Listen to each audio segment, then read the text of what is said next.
It's no secret that there are a seemingly endless string of problems to address in the world. You don't have to look hard to find people suffering from all sorts of maladies, from illness to injustice, from war to famine, from poverty to pollution. There are some major problems facing humanity in the 21st century, and they're all going to require an enormous investment of our collective resources if we want to solve them.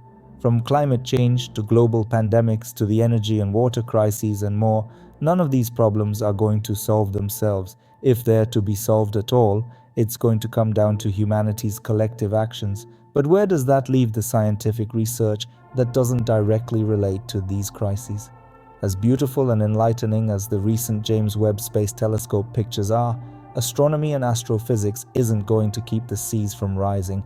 When we're studying the universe itself, that is, asking it questions about itself in a scientific fashion, and then listening to whatever answers it provides to our various experimental and observational questions, we're engaging in what's known as basic research. For most of us who do it, the motivation to engage in this sort of basic fundamental research is anything but practical. We do it because we're curious about what's not yet known, and the only way to find out what's beyond the known frontiers is to investigate the universe in a scientific fashion.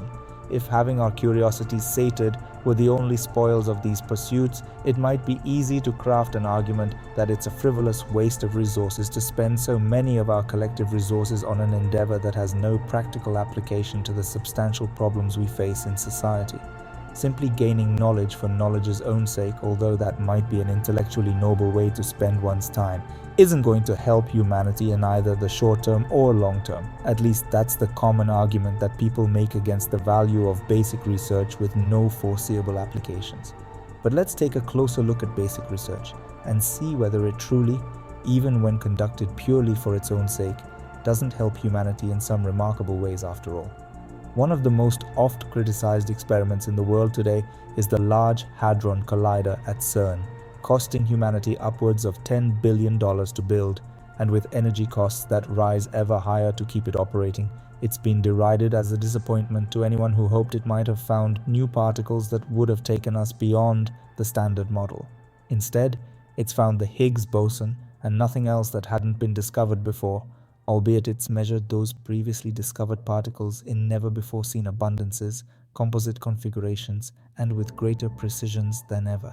But even if the LHC were to never make another discovery, it would be disingenuous to claim that it hasn't already benefited humanity tremendously. From detector technology to precisely controlled high-field electromagnets, to advances in data handling and throughput to information sharing, an enormous number of very practical endeavors advances each time we push the frontiers of particle physics to where they've never been before.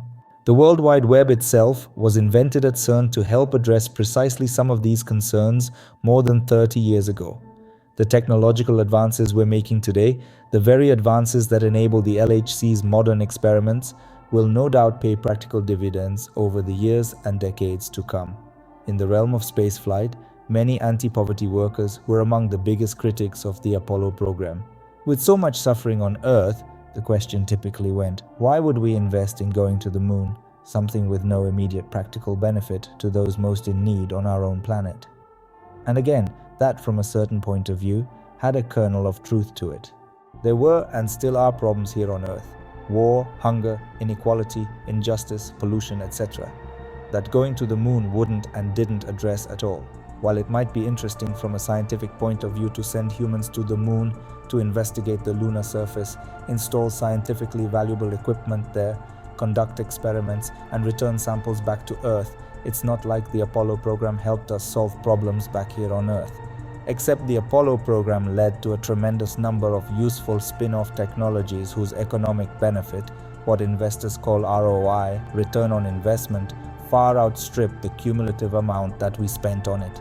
When you talk to people about spin-off technologies from the Apollo program, they can usually point to Teflon and the space pen. But a huge number of everyday technologies that better our lives came as a direct result of that investment. We couldn't have predicted them in advance, but here is a partial list. Freeze-dried foods, cooling suits, from race car drivers to medical patients, bodily fluid recycling, improving kidney dialysis, improved foam insulation, prevents pipelines from freezing, fireproof textiles, revolutionized firefighting gear, water purification improvements, metallized foil insulation for home heating cooling efficiency, hazardous gas monitoring, stadium domes roofing, simulated earthquake and stress testing improvements, solar panels, the automatic implantable defibrillator, in addition to a great many more. But one story has always stuck with me from the Apollo era, and it comes courtesy of Ernst Stuhlinger, who was NASA's Associate Director of Science when humans were taking their first steps on the lunar surface. He received a letter from a concerned nun who was working in humanitarian relief, Sister Mary Juconda, who was outraged that Stuhlinger would suggest spending so much money on an endeavor to send humans to Mars.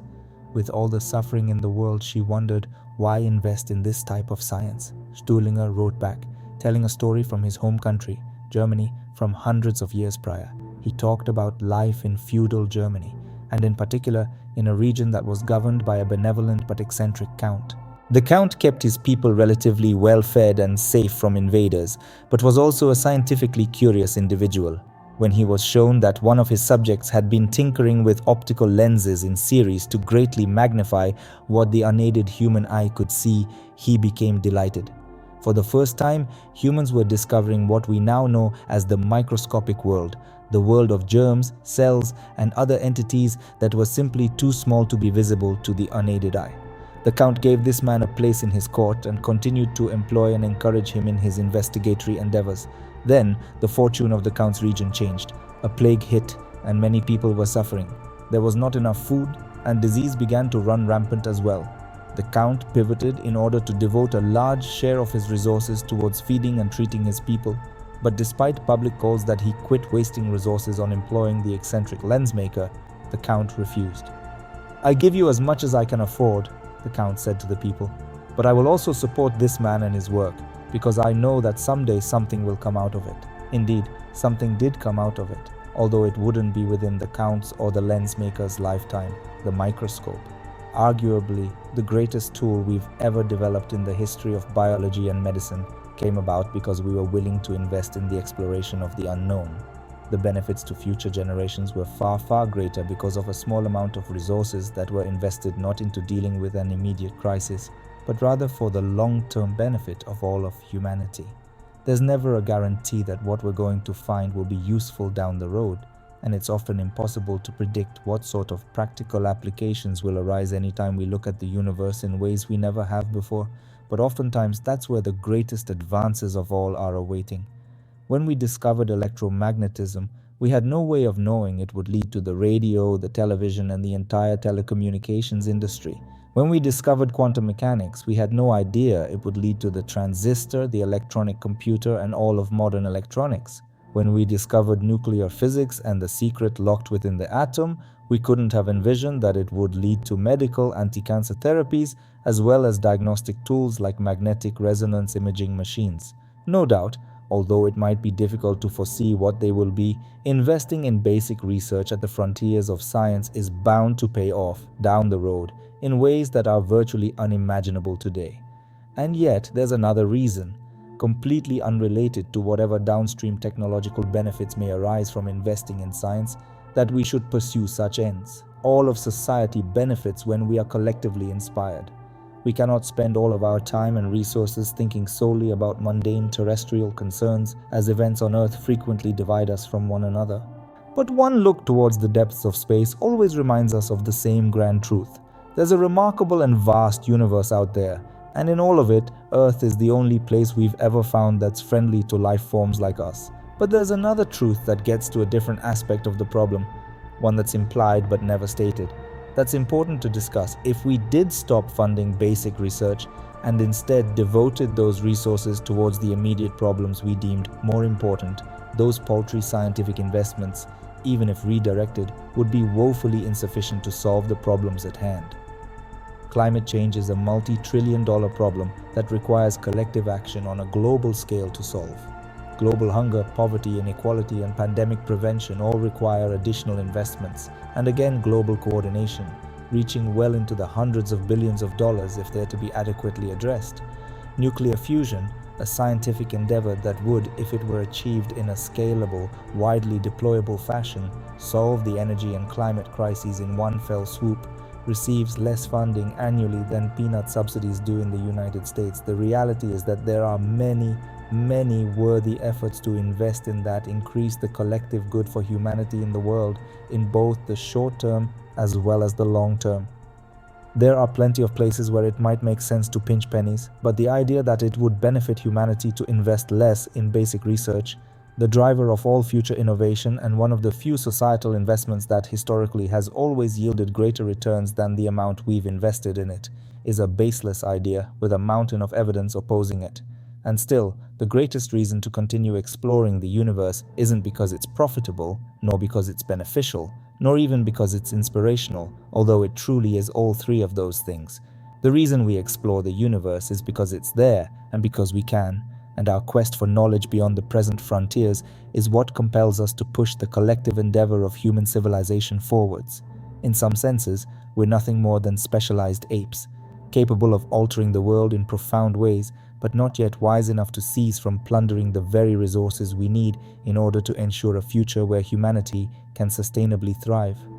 It's far beyond the scope of this article to prescribe cures for all the problems facing our species and our planet, but one thing is certain: if we stop investing in the basic research that takes us beyond the known frontiers, we'll never achieve the lofty goals that represent the common dreams of our ancestors, contemporaries, and descendants. Thank you so much for coming this far with us. Remember to join us in the next video. Until then, good night, and remember to dream big.